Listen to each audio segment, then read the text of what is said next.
pagpasok ng mga batang nagkamit ng karangalan kasama ang kanilang mga magulang. Sylvan Dan M. Moldes at Ginoong Danilo Moldes.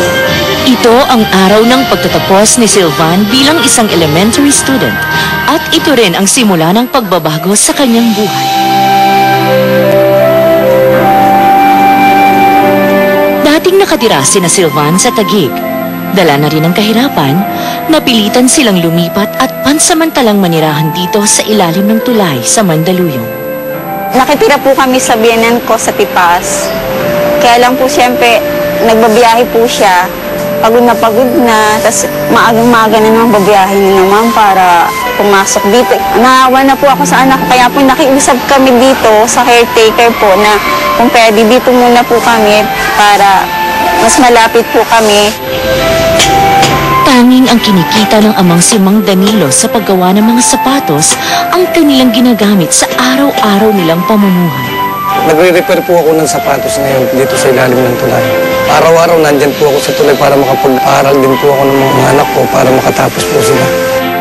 Sa kabila ng hirap na pinagdaraanan, patuloy sa pagsusumikap si Sylvan.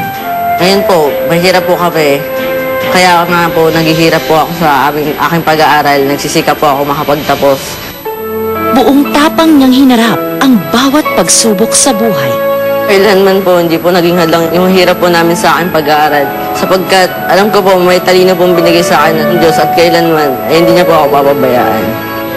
At sa kanyang pagtatapos, nagbunga ang lahat ng kanyang pagsisikap.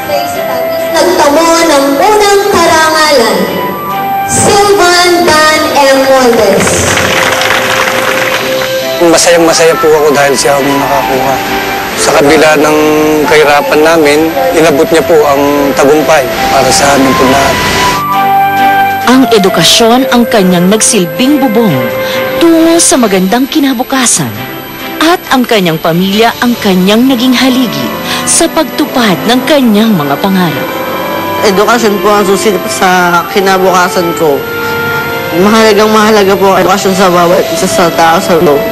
Ganun po, makaangat po siya sa uri po ng kanilang kabuhayan. Sylvan Dan Moldes, Eat Bulaga's Excellent Student Awardee.